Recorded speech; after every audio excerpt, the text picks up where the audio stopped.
Hello everybody, welcome back to the channel. So today we're going to discuss leg conditioning to build the iron legs. Leg conditioning, like arm conditioning, is an essential part of your training. You may take strikes to the legs, you may take all kinds of knocks to the legs. With the prevalence of Muay Thai, low kicks have become a popular thing. So you need to have durable shins, strong thighs, able to take kicks, able to check kicks without it being too painful. So you need to develop your leg conditioning alongside your arm, hand, body conditioning to develop the full iron shirt. We're going to begin our first leg conditioning exercise with the iron roller. So we're going to sit on the floor and we're going to place the iron roller on our thighs, and we're going to roll using our forearms down to our knees and back along our thighs, allowing the weight of the roller to compress our thigh muscle, to sink in, and feeling that compression, allowing it to press our flesh, and we roll up and down, conditioning our tissues, getting ourselves used to this weight and this pressure to begin building muscle, building fiber density, allowing the thighs to begin building a tolerance to pressure. We're then going to move the bar past our knees onto our shins, and we're going to perform the same exercise, rolling along our shin bones, up and down. We're going to perform 9, 18, as many repetitions as you feel is a good number. Rolling, feeling the weight pressing against our bone, feeling the skin and the tendons pressing along the bone, and getting used to this pressure.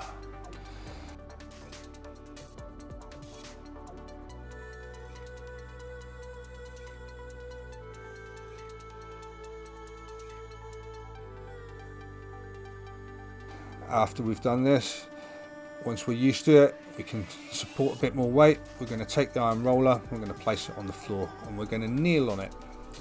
We're going to use our hands, we're going to put our full weight, raise our feet off the floor, and we're going to roll our weight along the roller, feeling our shin bones compressing more, supporting more weight, feeling maybe a slight bend in the shin bone as it supports us rolling along the surface.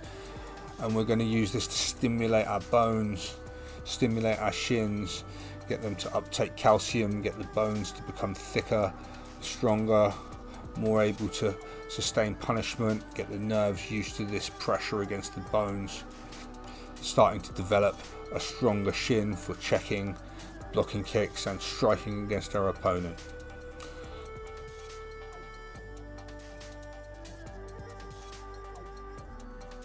Then we can move on, we can do some partner drills.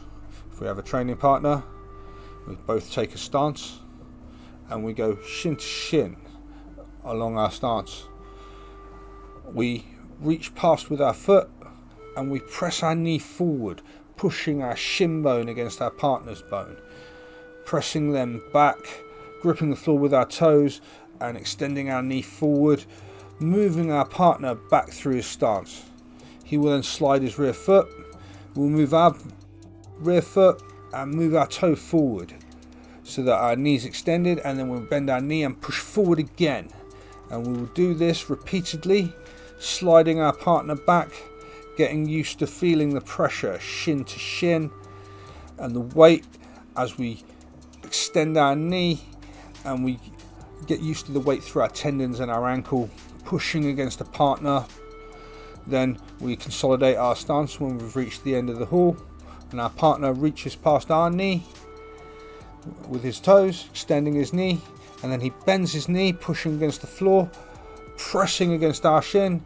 We allow ourselves to slide back, giving enough resistance to make it difficult for the partner.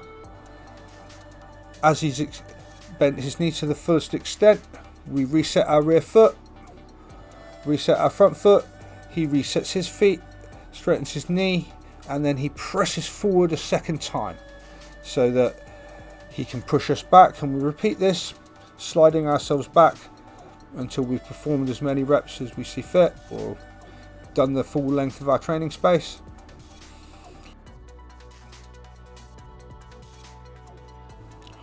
We then proceed to a striking drill where we strike round as if we're performing a round kick against our opponent's thigh, and they spring up and they block our kick with the outside of their shin and stepping back. Then we repeat it on the other side, swinging around with a round kick, blocking on the outside of the shin, stepping back. Nice simple clashing drill, getting used to the impacts between two people. You can kick as hard or as soft as you want. You can turn your toe in and give the opponent the outside of your muscles, get used to the outside of your shin being conditioned, or you can turn your toe slightly more towards it and give them more bone if they're able to contend with more bone on bone clash.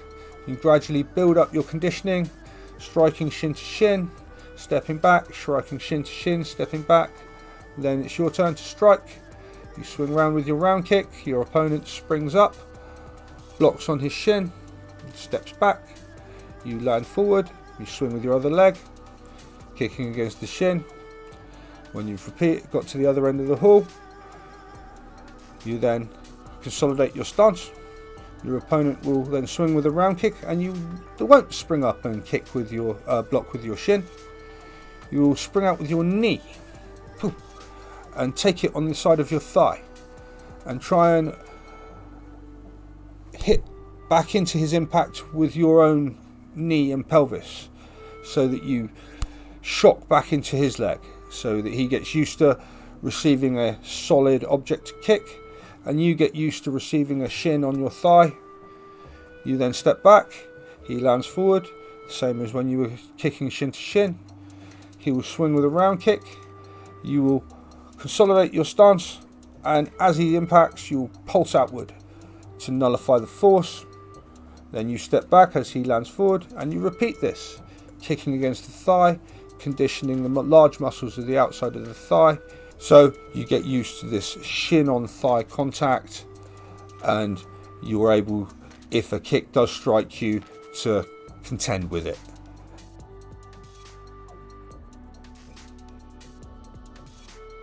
The next exercise, you will face your opponent or your partner and spring up on one knee. He will also spring up on one knee, and you will bang inside of shins together, outsides of shins together, turn, and the front face of the shin.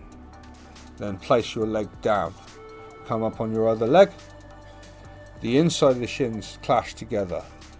We go round, the outside of the shins clash together, we turn, and the front of the shins clash together. And we repeat this, similar to the arm clashing drill, but performed on the lower leg.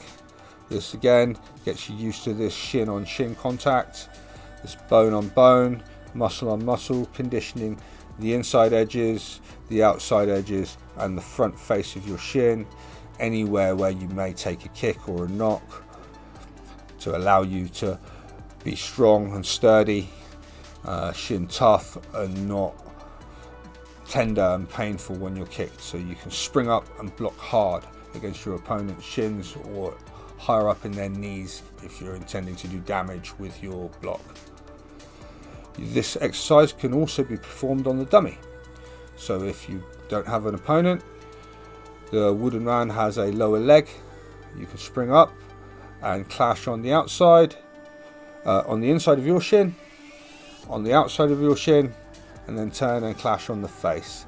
And you can perform this on the lower arm of the dummy for when you don't have an opponent to train with or a partner and you're on your own, so you can continue your practice against the dummy. This will allow you to continue your conditioning when you don't have a partner to train with and you only have the dummy for use.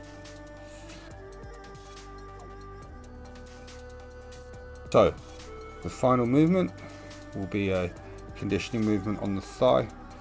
You're going to take the thigh, your leg, and you're going to place your leg up on an elevated surface. On your heel, with your leg straight, you're going to try and relax your muscles.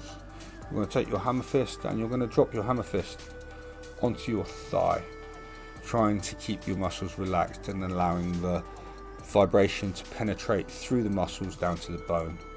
You'll strike on the top of your thigh, on the sides of your thigh, and on the insides of your thigh for as many reps as you feel comfortable doing. Try not to tense your leg against this. Try and allow your tissues to feel the vibration penetrate through and get your nervous system used to this shock so that it becomes less of a shock, so that you're more able to deal with strikes that penetrate through your own shirt, or if you're caught without tension in your leg, so that your nervous system becomes less responsive and your muscles become more used to absorbing impacts. So this is quite an uncomfortable one, so you perform it on yourself. You decide how much force you use. This will be the final conditioning exercise to build the iron leg.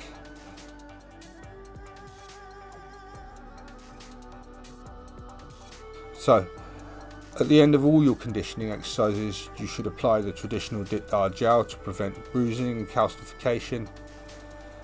And thank you for watching, and I will see you in the next one.